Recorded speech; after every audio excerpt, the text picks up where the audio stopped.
that thing. Complete with baby. I've always been wondering about this car. He's gonna tell me what it is. Oh good, I always see this car and I'm like, what is that thing? It's like an old Honda, Toyota, what is it? Toyota Starlet.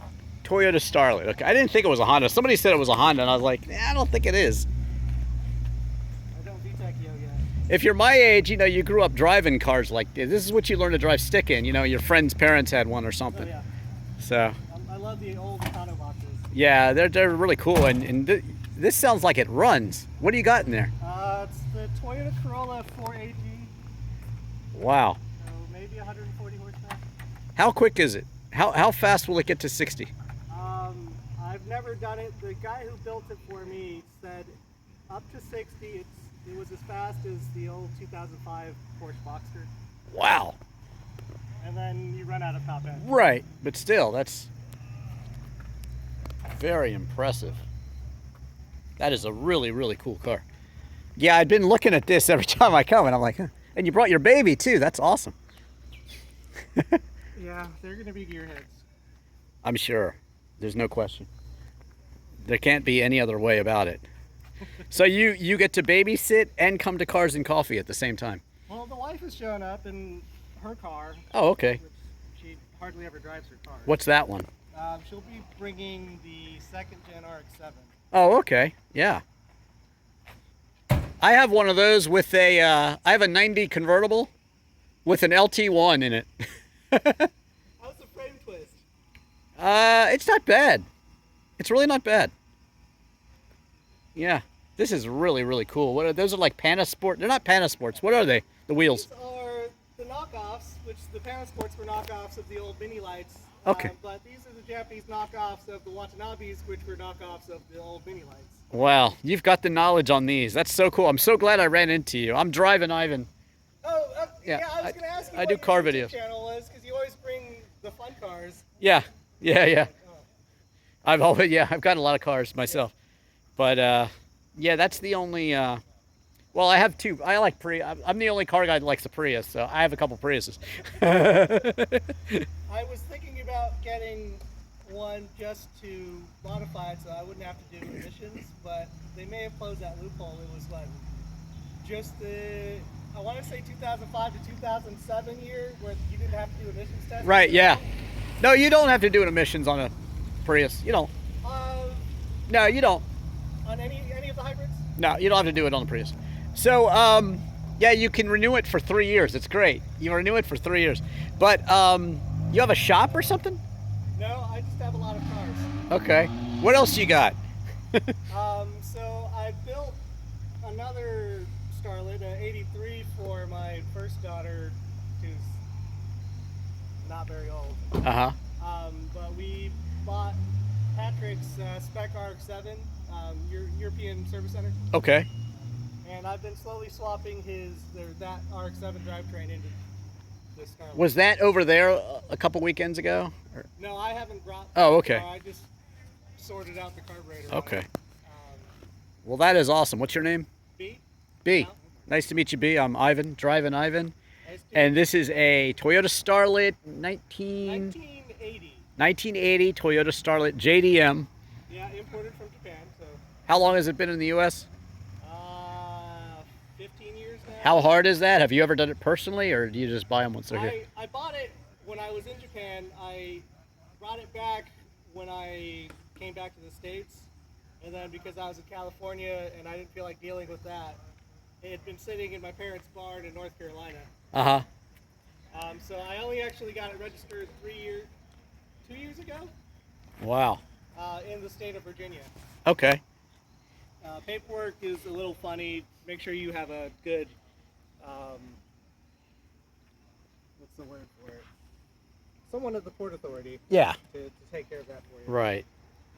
And you just stripped it, really, kind of, the back. I purchased it this way. Oh, okay. So it was just stripped. I haven't modified it a lot. God, I love the pedals and everything. It's so cool. But as far as stripping it, it's 5-speed, right?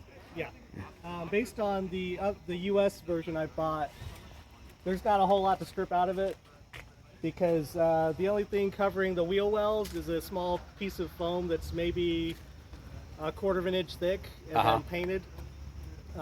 There wasn't any, there's like a little bit of insulation in the trunk area, but it's an economy car from the 80s, not a whole lot going on there. Curb weight's 1,600 pounds.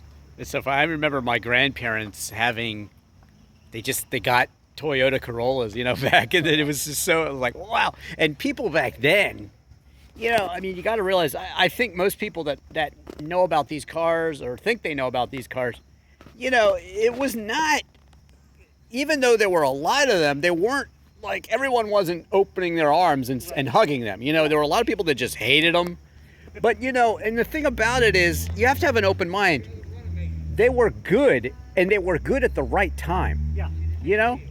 Because, you know, people who were smart with financing, you know, like my grandparents, I guess they were, they, you know, they wanted a good, reliable car. So you got, I think they had a white, maybe a white Corolla from the, you know, at some point in the 70s, late 70s. And then they might have had an orange one too. You know, I think my grandmom and granddad, they both had them, you know, because they were the sort of car, it was like one of the least expensive cars you could buy, but yet they were reliable as heck. You didn't have to work on them all the time, you know, and they were surprisingly fun to drive. Like if you were a kid learning how to drive stick.